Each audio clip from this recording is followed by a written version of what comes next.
For 4 decades, the world has watched in awe as China transformed itself. China's rise from an underdeveloped nation to an economic superpower was nothing short of astonishing. It's a story of ambition, strategic planning, and relentless execution on a scale never before seen in human history. Emerging from the turmoil of the Mao era, a period marked by radical social experiments and economic stagnation, the nation was ready for a change. The Cultural Revolution had left deep scars, but also a yearning for stability and prosperity. Deng Xiaoping's reforms in the late 1970s marked a pivotal turning point. His famous quote, "To get rich is glorious," signaled a departure from strict communist ideology and embraced a more pragmatic approach to economic development. These reforms set the stage for a relentless drive to industrialize and modernize, opening up the country to foreign investment and encouraging entrepreneurship. Special economic zones were established, attracting foreign capital and technology. The government funneled massive resources into factories, transforming them into the engine of economic growth. Production soared as China became the world's factory floor.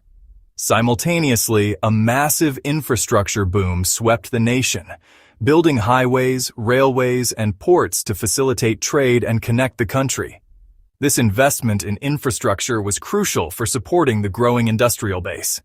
Complementing this was a deeply ingrained culture of saving, providing a vast pool of capital for investment.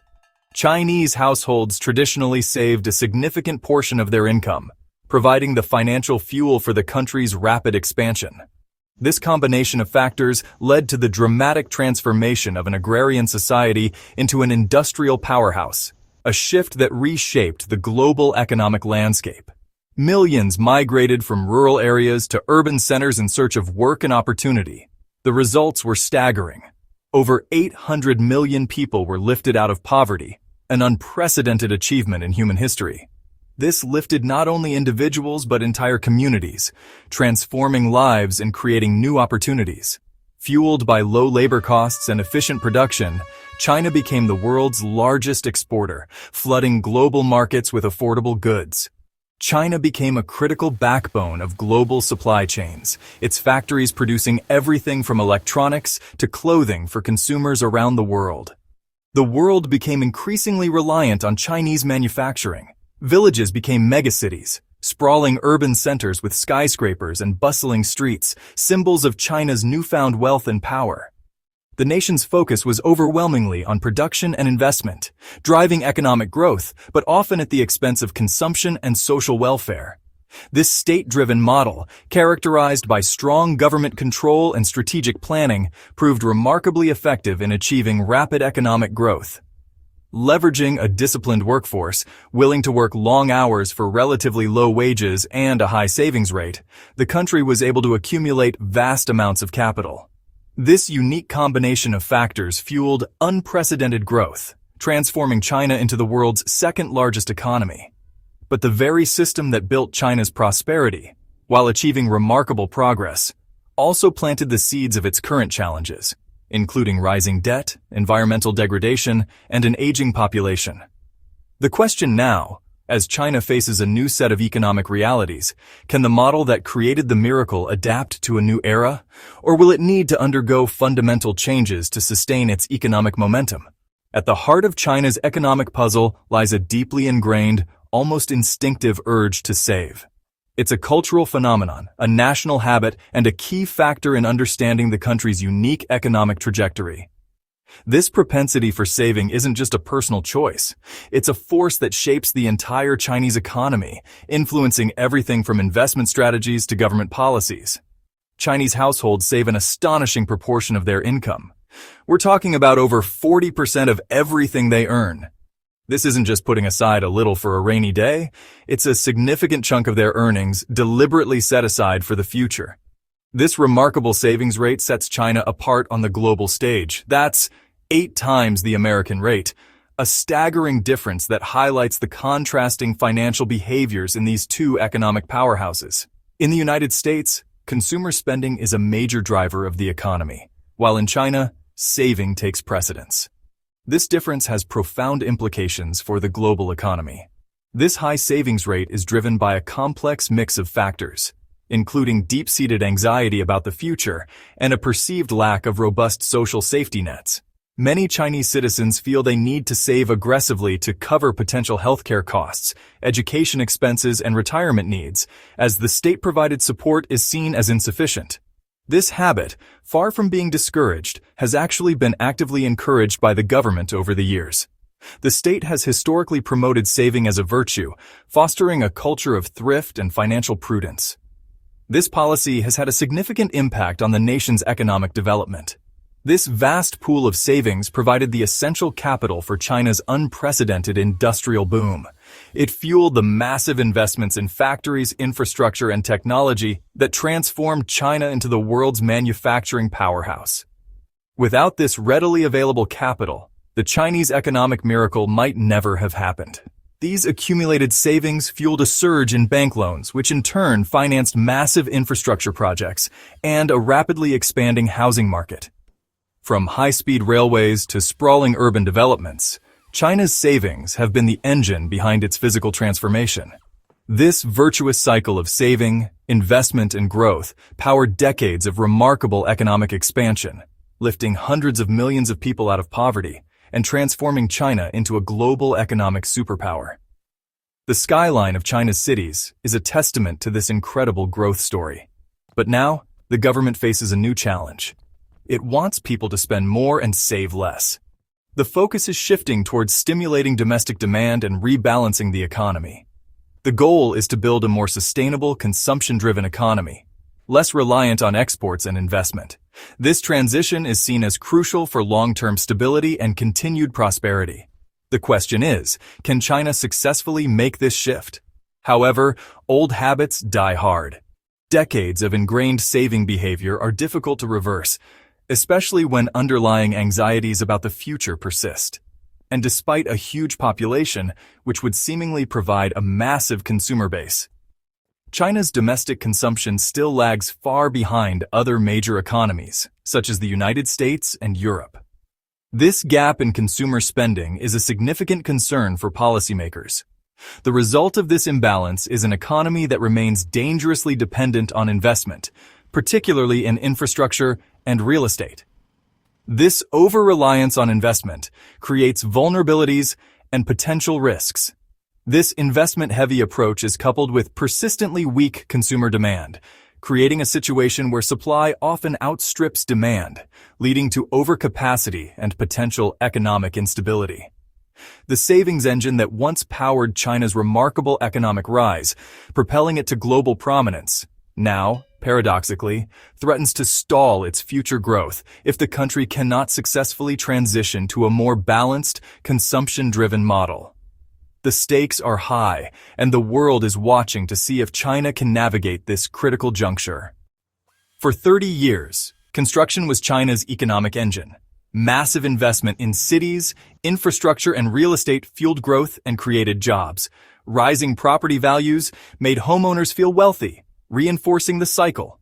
Developers borrowed, local governments sold land, and millions found work in related industries. But this model masked weak household spending and relied on the assumption that building and prices would never stop rising. The prosperity built on construction was always a high-stakes gamble. In 2021, the collapse of Evergrande shattered the illusion of endless growth. The company's $300 billion debt default froze projects, left families with unfinished homes, and sent property prices tumbling. The middle class's main asset, housing, became a liability overnight. The government tried to revive spending with rate cuts and incentives, but confidence was broken. Instead of spending, households hoarded cash, deepening the crisis. The property crash exposed the fragility of China's growth model. The very mechanisms that fueled prosperity now trapped the economy in stagnation. China's economic engine had stalled, and fear replaced optimism. The government's power couldn't restore confidence. Household savings soared to over $20 trillion, more than the EU's entire GDP, a sign of fear, not prudence. Growth rates slumped to historic lows, and traditional stimulus tools lost their punch. Decades of overbuilding left the country with empty cities and mounting debt. Local governments, once flush from land sales, now face deficits and can't fund basic services. The government is trapped. It needs to spend to restore confidence, but its resources are stretched thin. Without robust social safety nets, people won't spend, and the cycle of stagnation continues. China's economic malaise is now a crisis of trust. China's crisis runs deeper than real estate, its demographic. The population is aging rapidly, with a shrinking workforce expected to support hundreds of millions of elderly by 2040. Older people save more and spend less, while younger families face the burden of supporting multiple generations. China's welfare system is weak, pensions are modest, and healthcare costs can be catastrophic. Without a strong safety net, families save aggressively, further suppressing consumption. The pressure on young people is immense, leaving little room for spending or risk-taking. The demographic time bomb is eroding economic vitality. Without reform, the aging dragon may slow to a crawl. China's youth are opting out. The promise of prosperity through hard work has faded, replaced by stagnant wages, fierce job competition, and family obligations. Lying flat, Tang Ping, has become a quiet rebellion. Young people reject the rat race, take lower-paying jobs, or drop out of the workforce. Youth unemployment soared above 21% before the government stopped reporting it. Many graduates face debt, low wages, and the expectation to support parents and grandparents. Disillusioned youth aren't starting families, buying homes, or spending, weakening the economy further. Their withdrawal is both a social and economic crisis. Without the energy and ambition of its young generation, China's future looks uncertain. All these problems feed a dangerous deflationary spiral. Falling prices signal weak demand. People and businesses hold back, expecting things to get worse. Companies cut prices, stop investing, and lay off workers, deepening the cycle. Deflation erodes confidence slowly, making debt harder to repay and recovery more difficult. Normally, governments would spend big to break the cycle. But China's debt limits its options. The medicine needed, massive stimulus, is now out of reach. The economy is stuck in a low-growth, low-confidence trap. The longer this persists, the harder it will be to escape. China's economic slowdown isn't just a local issue. It's a global problem with far-reaching consequences. The interconnected nature of our world means that economic tremors in one major nation can quickly spread, impacting businesses, consumers, and governments across the globe. As the world's second-largest economy, a powerhouse of manufacturing, and a key player in international trade, China's economic health is intrinsically linked to the well-being of the global economy. Its growth has been a major engine for global prosperity for decades. Therefore, its troubles inevitably ripple across intricate supply chains, impacting production, distribution, and ultimately, the stability of markets everywhere. Any significant disruption in China's economic activity can create bottlenecks and imbalances in the global flow of goods and services. The reality is that fewer Chinese factories operating at full capacity translates directly into delays in production schedules. This, in turn, leads to higher costs for global manufacturers who rely on Chinese suppliers, impacting their bottom lines and potentially forcing them to raise prices for consumers. Furthermore, China controls a significant portion of the world's supply of critical resources, most notably rare earth metals. These materials are absolutely essential for the manufacturing of a wide range of technologies, including smartphones, electric vehicles, and green energy solutions like solar panels and wind turbines. Therefore, if China falters economically, the world's technological advancement and the transition to a green economy could be significantly hampered, placing global economic progress at risk. The old model of export-led growth, which has propelled China's economic rise for decades, is now showing signs of breaking down under the weight of debt and structural imbalances. As a result, trust in the system, in the availability of jobs, the provision of social welfare, and the promise of a prosperous future, is eroding among the Chinese population. At this critical juncture, China faces a crucial choice. Will it build robust social safety nets to protect its citizens and empower consumers to drive domestic demand? Or will it cling to a failing system of state control and investment-led growth, a path that is increasingly unsustainable? The world simply can't afford for China to stop growing, as its continued economic expansion is vital for global stability and prosperity. Unfortunately, the signs indicate that's exactly what's happening, and the implications for the global economy are significant and concerning.